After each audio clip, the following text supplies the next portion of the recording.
నిజానికి ఒకవైపు వార్ నడుస్తున్న టైంలో ట్రేడ్ వార్ కూడా ఆ వైపు నడుస్తున్నది. యుఎస్ చైనా మధ్యనైతే ట్రేడ్ వార్ ఒక ఆల్మోస్ట్ ఒక 2-3 నెలల నుంచి నడుస్తున్నటువంటి తంతు.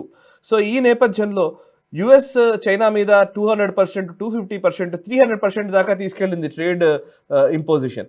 సో ఈవెన్ చైనా కూడా దానికి కౌంటర్గా 100%, 120%, 200% ఇష్టం వచ్చినట్టుగా నెంబర్లు ఎవరికి దోచిన నెంబర్లు వాళ్ళు చెప్పుకుంటూ వచ్చారు. సరే, ఇప్పుడు చివరికి ఇద్దరి మధ్య ఒక ట్రేడ్ డీల్ అయితే కుదిరింది. 30% కుదిరినట్టుగా తెలుస్తోంది. యుఎస్ విధించే సుంకాలు 30% అండ్ చైనా ఇంపోర్ట్స్ ఏమో 10% అంగీకరించినట్టుగా తెలుస్తోంది. సో ఓవరాల్ గా యుఎస్ చైనా ట్రేడ్ డీల్ ని మీరు ఎట్లా విశ్లేషిస్తారు?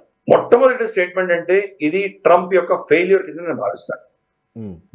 ట్రంప్ బెదిరింపుకి వాడు తొణకలేదు, దాని గురించి వాడు చెల్లించలేదు చైనా. మేము ఈ విషయంలో చర్చించదలుచుకోలేదు అని చాలా స్పష్టంగా చెప్పింది. అలాగే అప్పుడు ఫేక్ న్యూస్, ఒక ఫేక్ నెరేటివ్ నడిపించే ప్రయత్నం డొనాల్డ్ ట్రంప్ చేశారు. చైనా డెస్పరేట్ గా ఉంది, నాతో మాట్లాడాలని, నాకు ఫోన్లు చేయాలని ప్రయత్నం చేస్తున్నారు, ఇవన్నీ మొదలుపెట్టి వాళ్ళ స్టేట్మెంట్ ఏంటంటే మేము ఎప్పుడు కూడా బుల్లీ తోటి మేము మాట్లాడము, మమ్మల్ని బెదిరించే వాళ్ళతో మేము మాట్లాడము, అది మా పాలసీ, మేము అమెరికాకు ఫోన్ చేసేటువంటి ఆలోచనే లేదు మాకు అని ఓపెన్గా చెప్పేసరికి ట్రంప్ మొహం ఎక్కడ పెట్టుకోవాల్సి వచ్చింది. ఆల్టర్నేట్ లేని పరిస్థితిలో వీళ్ళే వెళ్ళి వాళ్ళతో మాట్లాడిన తర్వాత కొంత ఏదో కొన్ని అంశాల్లో ఒప్పందాలు జరిగినాయి కాబట్టి 90 రోజులు సస్పెండ్ చేస్తున్నానని చెప్పి పక్కన పెట్టాల్సి వచ్చింది. ఇన్ఫాక్ట్ అంతకంటే ముందరే 245% టారిఫ్స్ చైనా మీద విధించినా కానీ కూడా చాలా అంశాల్లో ఎగ్జామ్షన్స్ ఇచ్చారు వాళ్ళకి. ఎలక్ట్రానిక్ కాంపనెంట్స్ కావచ్చు, ఇతర చాలా కాంపనెంట్స్ వాళ్ళు ఎగ్జామ్షన్స్ ఇచ్చారు. చైనా ఏం చేసింది, అమెరికాకి ఎక్కడ దెబ్బ తగ్గుతుందో అక్కడ వాళ్ళు కొట్టారు. రేర్ అర్త్ మినరల్స్ ఏవైతే ఉన్నాయో అవన్నీ కూడాను వాళ్ళు అమెరికాకి ఎక్స్పోర్ట్ బ్యాన్ చేశారు. సో అమెరికాలో ఇండస్ట్రీ, హైటెక్ ఇండస్ట్రీ ఏవైతే ఉన్నాయో వాళ్ళందరూ విలవిలలాడిపోయారు. వాళ్ళకి ఆ కాంపనెంట్ చైనా నుంచే రావాలి.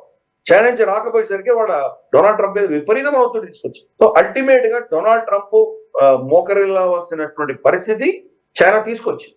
కాబట్టి ఇది చైనా యొక్క ఘన విజయం కింద మనం భావించాం.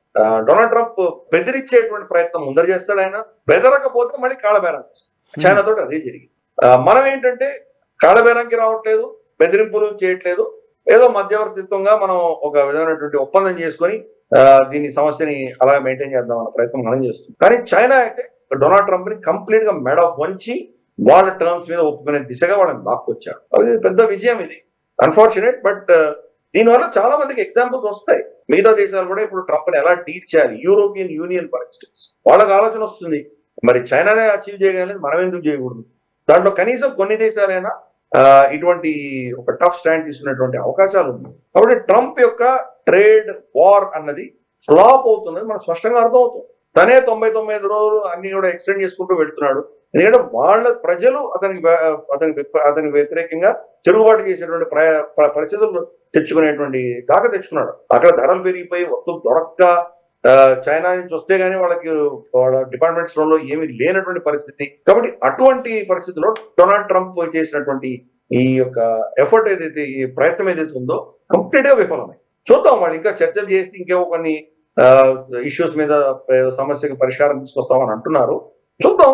చైనా మాత్రం తగ్గేదే లేదన్నటువంటి స్థితిలో చైనా ఉన్నది కాబట్టి మరి ఎంతవరకు అమెరికా దానికి ఒత్తాసు పలుకుతుందో ఇవన్నీ చూడాలి. ఇక్కడ కంప్లీట్ గా బిజినెస్ అప్రోచ్ తో చైనాకి వెళ్తే కనుక వాళ్ళకు అంతకంటే పెద్దగా మిమ్మల్ని వచ్చేటువంటి పరిస్థితి వాళ్ళకు ఉండేది. వాళ్ళు ఇన్ఫ్లుయెన్స్ కొనుక్కోగలరు. మీ దేశంలో మీ సెనేటర్లు కొనుక్కోవచ్చు, మీ కాంగ్రెస్ మెన్ కొనుక్కోవచ్చు, మీ డిఫెన్స్ లాబీస్ ను కొనుక్కోవచ్చు, మీకున్నటువంటి ఇతరత్ర ఏవైతే మీకు ఫార్మసీ, ఈ లాబీస్ అన్ని కూడా కొనుక్కునేటువంటి శక్తి చైనా దగ్గర ఉన్నది.